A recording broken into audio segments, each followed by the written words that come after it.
Hi, everyone. My name is Jason Taylor. I'm the Senior Cybersecurity Program Analyst at Sedara, and I'm here to talk with you today about disaster recovery, what it is, what it isn't, and best practices for you to develop your own disaster recovery plan to reduce your organization's risk. For those who know anything about disaster recovery or contingency planning, you're probably like me, and that's where you end up in this state of confusion between how to compare disaster recovery to all these other plans. We live in a world where there's a lot of plans nowadays, whether they're emergency response plans, business continuity, incident response, and now disaster recovery. And it can be hard sometimes to tell the difference and the use cases between these plans. They all, however, do have their own use cases, and we do encourage all organizations to at least have one copy of each. And today we'll talk about disaster recovery, give a sneak peek of how it differs between at least business continuity and incident response, and how you can develop your own disaster recovery plan. So what is disaster recovery? Well, I want to start out first by sharing how NIST defines it, the National Institute of Standards and Technology. They have a great document, as listed on the screen there, their contingency planning guide that lists all of these different types of contingency plans and what they are and what their scope is. Today, we're going to focus on two things: disaster recovery.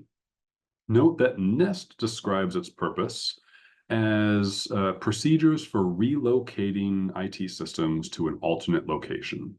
We're actually going to provide a slightly different definition for disaster recovery for school districts and most organizations, because most organizations would still need to do disaster recovery type procedures, even if they don't involve the full-scale relocating to another location.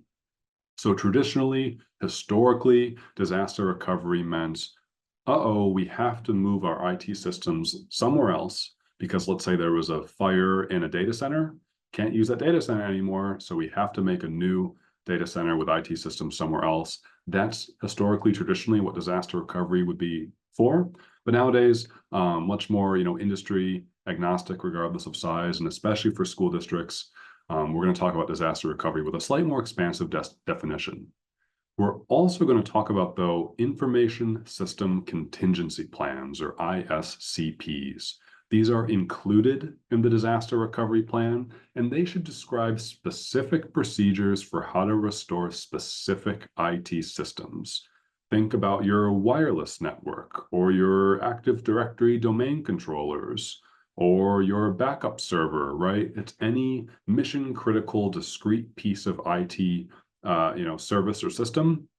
We need procedures as defined in an information system contingency plan for how to recover and restore that system. If you combine all of those ISCPs and throw in a few other ingredients, then you end up with a disaster recovery plan. So what's our definition of a disaster then? As I mentioned, slightly different than NIST. To us, a disaster is any event that results in widespread and/or long-term outage to an IT service. Note, too, that it may require operating and relocating to an alternative location, but for us, practically a disaster is any widespread or long-term problem to an IT service. The goal of disaster recovery is to recover to normal operating conditions as quickly as possible, reduce the loss of data, of time, of money.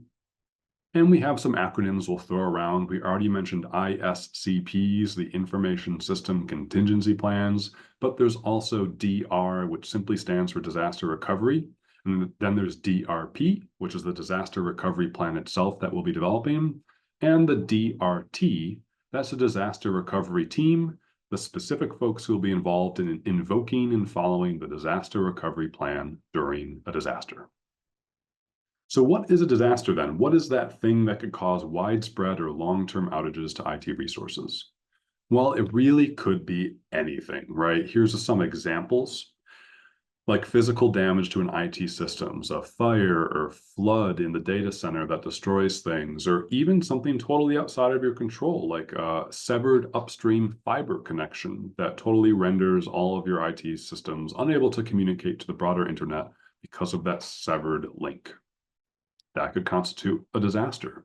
It could also be a severe cyber attack, like something like ransomware that would render almost all of your systems inoperable. Or it could be hardware or software failure, just anything routine with the intricacies of technology that knocks something down.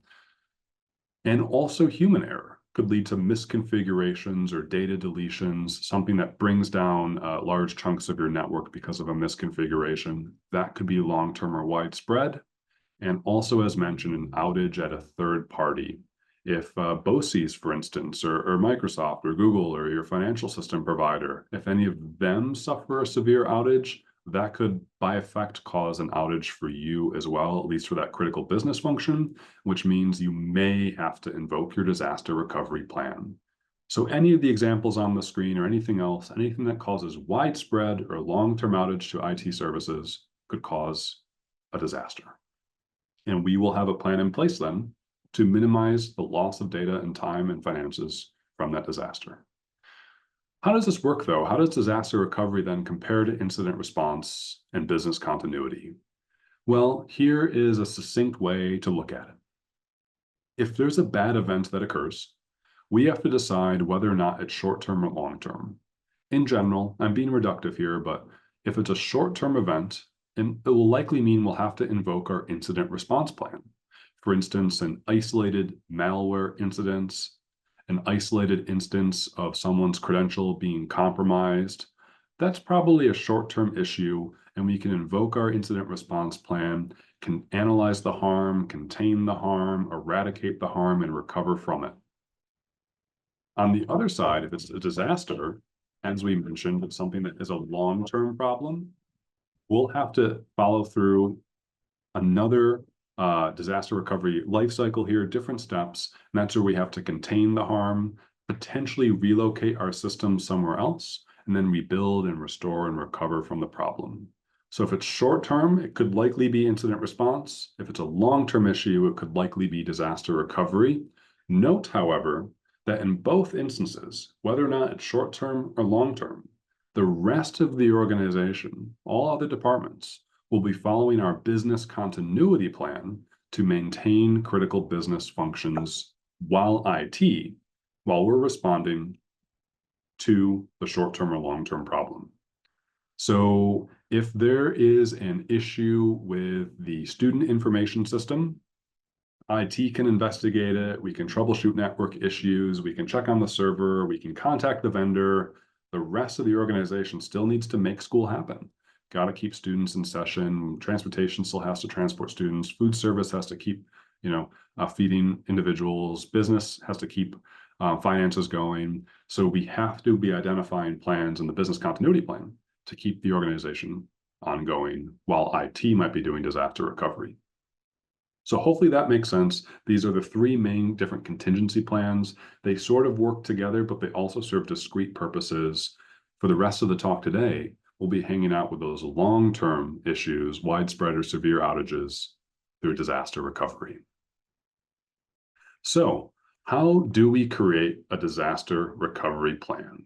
Well, we can follow this methodical approach, these 7 steps to creating a disaster recovery plan. We'll go through each in detail, starting with a risk assessment, then a business impact analysis.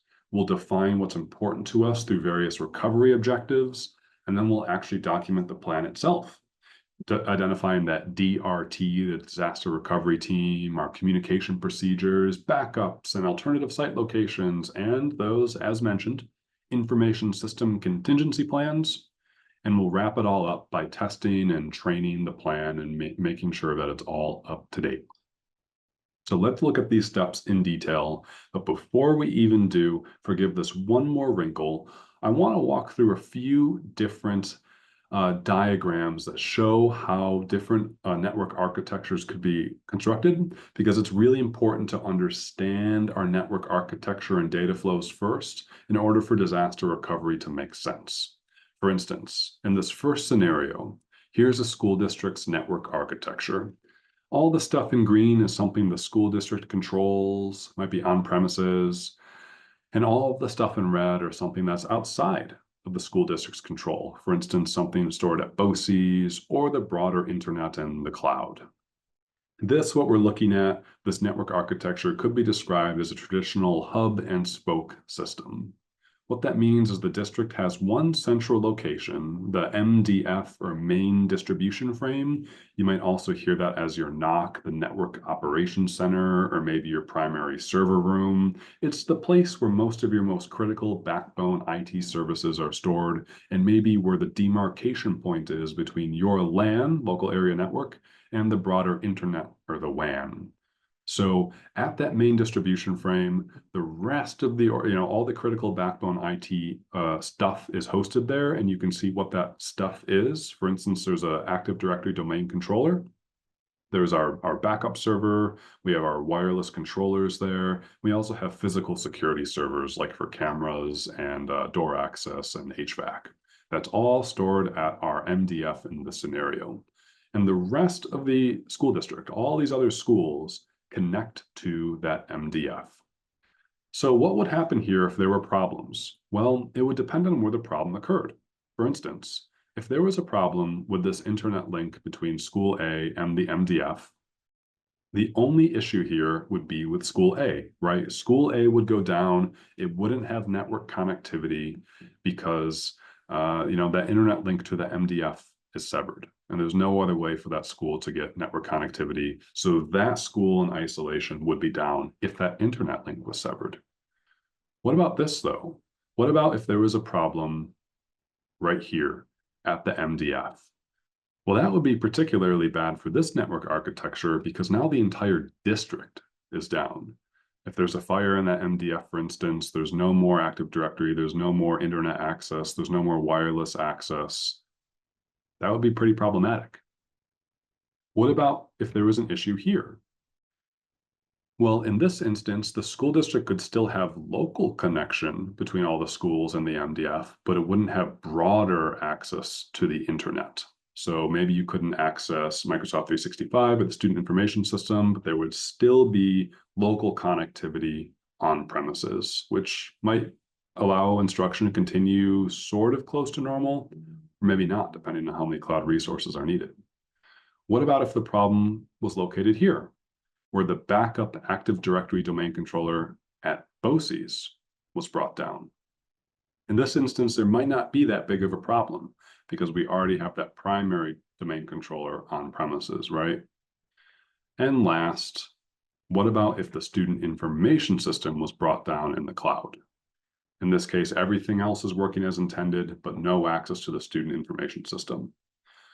So hopefully this is making sense, where what we're doing here is trying to break the so-called chain, figure out where a problem could occur in your network architecture and how data flows to understand what might constitute a disaster and what the recovery steps would be to restore the harm. Because depending on where we broke that chain, depending on where that red X would be, would differ with how we'd have to respond to the scenario. In this instance, in this traditional hub and spoke network architecture, there's very little fault tolerance in the north-south internet connection. If that link between the MDF and BOCES goes down, the school district is simply down until that is restored. That could take quite a while. And there's no east-west fault tolerance either. If school A goes down, the link between school A and the MDF, there's no other line for school A to access local resources, right? And there's also very little applications fault tolerance. So applications, they're not really redundant between places. Besides, we see that the domain controller and backups are at least replicated. So that's scenario number one, that a lot of school districts have that network architecture, and the disaster recovery plan will have to be designed around that. What about another scenario? Here is also what we would call like a semi-hub and spoke network architecture. We can see that hub and spoke system still existing down here with MDF1, but note now we have a secondary MDF. So there's some fault tolerance now north-south because there's two different internet connections, one to BOCES, one to maybe a different ISP. And now if we break that chain, now if this connection between the MDF and BOCES goes down, the district is, in theory, completely fine, right? Because school A can still get out to the internet and even back into BOCES, by following this different path now through that secondary MDF, through the secondary internet service provider. However, if MDF1 goes down, then both the schools are still down as well, because those schools don't have their own connections to the secondary MDF.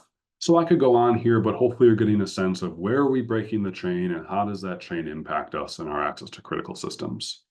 We've seen these network architectures in the real world too. And the last one I want to share with you is this mesh system. So this has much more fault tolerance, north-south and east-west, as we would call it. And also applications are much more redundant. So you could break the chain anywhere here now. And as long as that chain is isolated, broken in just that spot, the organization could continue to function, right? MDF1 goes down, that's okay, because MDF2 is connected directly to all those other schools and has all applications replicated between the two. See kind of where we're going? So keeping in the back of your mind, hopefully you're thinking, what is my organization's, what is my district's network architecture? Where are my critical resources hosted? That's what we're getting to. Your disaster recovery plan should have a document like this. So how do we get one? Well, we start by conducting step one and all those steps I laid out to you. Oh, forgive me. Quick notes here. I just went through them all, of course. This is how is your network architecture? I'd wonder that. Where are your critical hardware and software? Where are they hosted? And if you break that chain, what would its impact be? So yeah, summarizing all of that point there. Because we need that in our disaster recovery plan. And how do we figure that out? Well, we do it by starting by conducting a risk assessment. So this is a process to understand really what would a disaster mean for your organization. We would think about all the different likelihoods of a threat causing you harm, so what would the likelihood and impact of a threat be? And we would identify those threats and the likelihoods and the impacts, and we would document them, and we would visualize them through a heat map like you see on the screen there. This would help you to figure out, oh, yeah, an internet outage would be a huge threat to me, while maybe an outage to the wireless network isn't a huge threat because maybe a lot of our users don't really rely on wireless, or maybe we have hotspots in place and we can use those instead, right? So all the different intricacies of what matters to you. The risk assessment can help you figure out what matters to you based off how severe a threat would be. Once you identify the risk assessment, then you can conduct a business impact analysis. This is also a step to help you figure out what matters to you. And hint, conducting a business impact analysis, or a BIA, is most of the work required to identify and document a business continuity plan. And that was one of those other key contingency plans we looked at the start of the presentation. So in a business impact analysis, we would want to meet with all of the departments in the school district, not just IT, but transportation, HR, business, food service, curriculum and instruction, right? So on and so forth, and identify what are the critical functions of those departments. What IT resources do they depend on for those critical functions to work? For instance, for the finance team, one of their critical functions is to make sure payroll happens. Well, payroll probably depends on some sort of financial software, and so that financial software would be an IT dependency for the critical function of making payroll happen. For each of those, we would identify the maximum tolerable downtime, how long that department in theory could operate without that IT dependency being in place. And then we'd rank them all by criticality to figure out what's really important to us.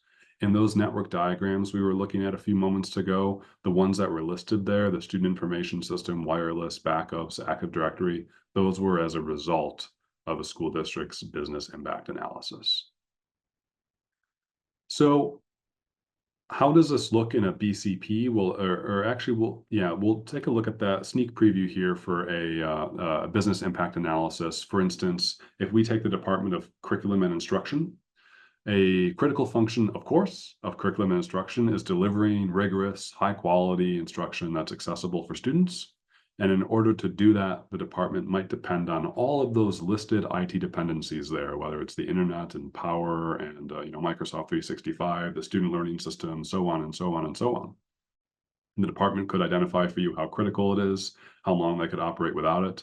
And then to turn that into a business continuity plan, we could identify workarounds in place to make sure that the department could continue to deliver their critical functions, even if that IT dependency is down, while IT on the back end is doing the disaster recovery plan to restore the system. So at this point, we've identified our risks, we've identified our critical functions and IT resources. Now we can put some quantitative metrics to them all, such as our recovery objectives. So forgive the more acronyms here, but these are helpful to figure out exactly what our timelines would be for recovering systems. So RPO, RTO, you might have heard these. RPO is recovery point objective, and this really defines how much data you can tolerate losing. For instance, if your student information system, if you could only tolerate losing 1 hour of data from that, then your RPO is 1 hour. If you can go 3 days without up-to-date attendance data and whatnot, it would be 3 days. Of course, that would be problematic. We need to have up-to-date attendance information, every period. That could be 45 minutes, right? And there are manual ways to take attendance, but you get what I'm saying? Where kind of different systems will have different data losses that we can tolerate. So we'll identify our RPOs and also the RTO, recovery time objective, that measures how long it would actually take us to restore the system. So, okay, the system goes down. How long would it take for IT to actually go in there, to rebuild the system, to restore it from a backup, anything like that? However, once we actually restore the system, there's actually one other chunk of time that we have to accommodate for. That's the work recovery time, or the WRT. This is the time it would take for the rest of the organization to start using that recovered system. Just because IT restores a system doesn't mean it's immediately ready for use. IT might have to, reallocate identities for it or reconnect it fully to the network in a way that people can access it and communicate to end users that it's back up and running. So there's one other chunk of time there. And very last total, kind of the sum of all of that, the sum of RTO and WRT, is the maximum tolerable downtime. That's how long in total could you tolerate an outage? And that's usually what we go for when we ask folks how long could they go without a system. Is just how long in total could you tolerate an outage for, like 1 day or something. Might be really confusing. What will really helps me is a visual. And here's a visual for how all of that comes together. Remember, the RPO is the length of time in data that you can tolerate losing. So if your system's operating normal here and then a bad thing occurs, if hopefully your RPO is less than how much or how often your backups occur, so that you can restore your system with backups that would accommodate the amount of data that you would lose. So we have our RPO, we have when the bad thing occurs, and now we have how long it takes to actually restore the system, for IT to restore it. And then we have the length of time it takes for IT to communicate and get all other end users back on using the system. And that's our maximum tolerable downtime.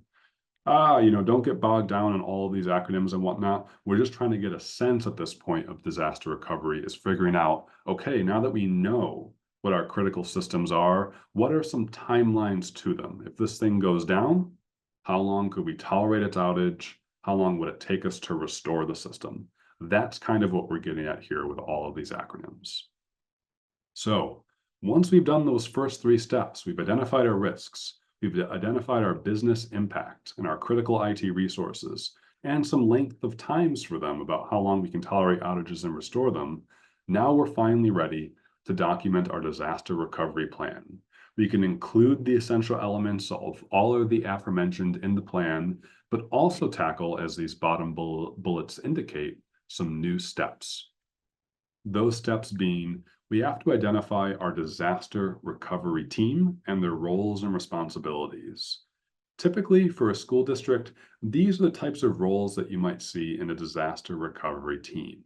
The disaster recovery team leader is typically like the IT director or maybe even the data privacy officer, and they're responsible for kind of corralling and leading this whole initiative.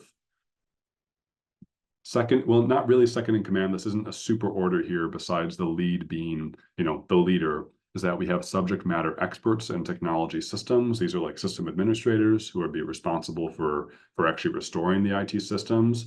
But then we have a whole lot of other IT folks who need to be involved, right? We need leadership.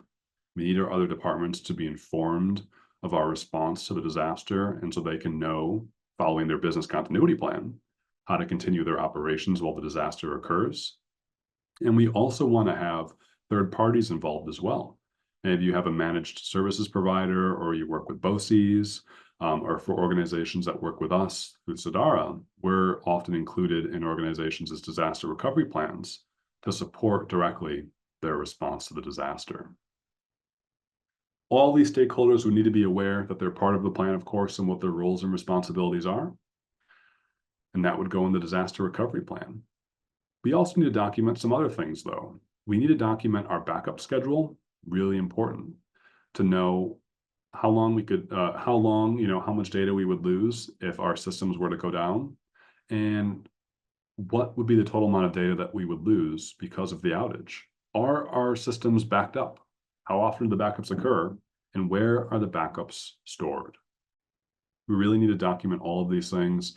You might list it here as just one example, one virtual machine, which runs on a hypervisor, and a backup server that's on premises receives the backups of that server, and the backups occur as noted. There's maybe, every day there's incremental backups that occur, and then there's weekly full backups that occur. And then the backups are stored in different locations, and they're retained for different amounts of times, right? It can get a little complicated here because there's so many systems you might have, and they might be backed up in different ways and different frequencies. And we have to figure all of this out to know what would the actual impact be and the timeline for restoring the system.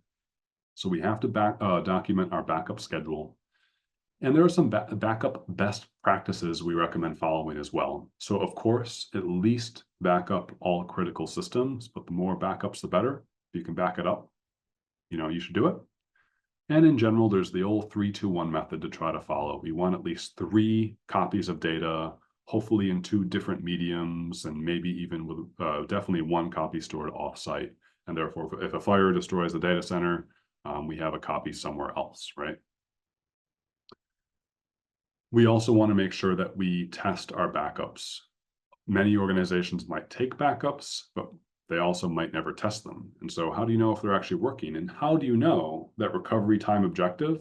How do you know how long would actually take you to restore a backup if you've never tested it, right? And so we have to make sure that we're testing our backups to ensure they work with fidelity. So far in our disaster recovery plan, we've identified the disaster recovery team roles and responsibilities. We've identified our backup schedule. And now we might want to identify procedures for activating operations at an alternative site. Remember that traditional example, the definition of a disaster recovery plan, it's all about relocating IT operations. For us, a disaster is anything that is long-term, severe, or widespread outage. So we may or may not have to activate to an alternative site. If one of your main cloud providers or if BOCES goes down for you, you don't have to activate operations at an alternative site, right? But if you're a school district, and that first network map we looked at with that traditional hub and spoke architecture, and your primary main distribution frame or server room is destroyed by a fire, you would have to activate at an alternative site if you couldn't rebuild in that location. And in this case, you would need these procedures in place. Your alternative sites can manifest in a number of ways. They can be what's known as a hot site, where everything is live and ready to go. That's kind of what that mesh network architecture was that we looked at, that third network diagram. That was kind of a hot site system. And there's warm sites, and lastly, our cold sites, which is we might have a secondary location picked out, but we have no systems or data there. So it would take us quite a bit of time to actually relocate things and restore them. As an organization, we have to identify what our network architecture is, and we have to identify what our resources are and our risk tolerances, and ultimately how much time we're willing to be able to spend on restoring systems during a disaster. So very important to include in a disaster recovery plan based on your organization's own unique needs. And we also talked about this already, but now in more detail, we need to document those recovery playbooks, those specific steps for restoring specific systems. Again, these are known as the information system contingency plans.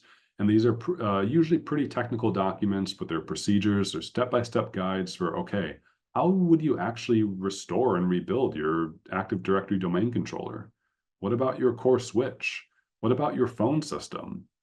We would need those technology subject matter experts to work with us to document those recovery steps, because we don't want to figure it out in the moment, because there's so many nitty-gritty details that might get lost or we might not have planned for. And these ISCPs help us to know what to expect and give us step-by-step guides for restoring systems. Remember, though, that in the event of a disaster, we're probably going to have to restore systems in specific order. Typically, we have to restore our network systems first, those that do routing and switching and DNS and DHCP. Once our network is back online, then we typically have to focus on identity, such as Active Directory. And then third is when we can actually focus typically on specific applications like the finance system or the student information system. So when we have these ISCPs in place, then we can kind of order them to know which ones we would actually focus on invoking first. So hopefully this is all coming together. I know it's a lot of information. There's a lot that goes into disaster recovery, but we're breaking it down step by step. We have a plan now that has identified risks, business impact analyses, recovery timelines. We have disaster recovery team roles and responsibilities, a backup schedule. We have information system contingency plans. We have all of that in one place. We have our disaster recovery plan now. There's a lot of information there. But what does it look like to put it in use? Well, we would actually need to train all of our stakeholders, train those folks in the DRT, the disaster recovery team, to know what their roles and responsibilities are, how to access the plan, how to get in communication with each other. And also, we should try to encourage and train the rest of the organization, if you have that business continuity plan, to know how to activate that one. But that's a whole separate discussion of how to develop a BCP.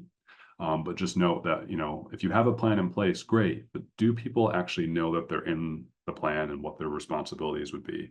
I can't tell you how many times I work with organizations and I ask them, oh, do you have a disaster recovery plan? And they say, oh, yes, we do. And then I look at it and then I ask someone who's listed in the disaster recovery team, I call them out and I say, did you know that you're a part of this team? And they say, no, they don't. It happens all the time, where you might have a plan on paper, but people don't know about the plan and wouldn't even be prepared to implement the plan. So it might sound obvious, but we got to make sure the plan's actually ready to be used and people will be ready to carry it out. So let's give the plan to everyone who's listed in it. Let's train them on how to implement its procedures, and let's actually test it. And you can test a disaster recovery plan in one of several ways. These are listed in easiest to hardest or most invasive tests. At least annually, we encourage everyone to run a tabletop exercise. These are dialogic, conversational-based scenarios that just describe, okay, let's say there was a fire in your main distribution frame. What would you do? And we'd run through specific step-by-step scenarios that would prompt everyone to think about specific response strategies. You can also perform either isolated or full-scale simulated outages, and that would really test in full-fledged the disaster recovery plan. And we definitely encourage organizations to try to prioritize resources for that. And the last step now, so many steps, is to update and maintain the plan. Update it at least annually. Consider, have any of your risks changed? Are there new business functions with new IT dependencies? Have team members changed? Maintaining an up-to-date plan is crucial. So, what were those 7 steps? Here they are again, all of them in order. If you're an organization that is already fairly mature in your cybersecurity program, and you have a good understanding of your risk assessment and your business impact analysis, and you have a backup schedule in place, and you have a good network diagram, pulling these resources all together might not be a large amount of work, right? It requires some elbow grease. It does require some time. It requires people at the table, but maybe you have the pieces already in place, and now it's just means of aggregating them. Or if you're an organization who's really just starting out in your cybersecurity program journey, honestly, starting out with disaster recovery is a pretty good strategy for you to get, bang for your buck, so to speak, on tackling a lot of different cybersecurity things importantly. Because notice in the disaster recovery plan, we're focusing on risks and your different IT technology stack and your network, and including a lot of stakeholders to be involved in the cybersecurity process. So whether or not you're kind of new or old to cybersecurity, and depending on the maturity of your program, disaster recovery is a really high leverage place to focus resources on, because it includes so many different things and is really kind of a litmus test for how mature and capable your organization would be. So, Sedara, we develop disaster recovery plans all the time with organizations. We break them down step by step. We produce, actionable plans at the end of it. And just here's an example. Here's how like a schedule would look like to develop a disaster recovery plan.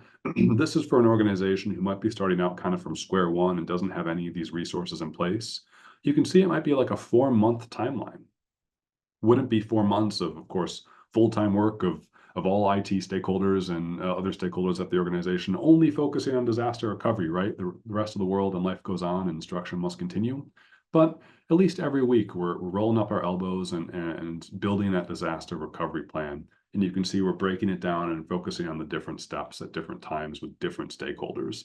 And it's actually a really great process because it brings in all the different departments to be involved. And sometimes IT, feels sort of isolated or siloed, like other departments don't understand what we're, trying to do. And disaster recovery, I think, is a great ice breaking and barrier breaking process. And so we work with organizations all the time to develop disaster recovery plans.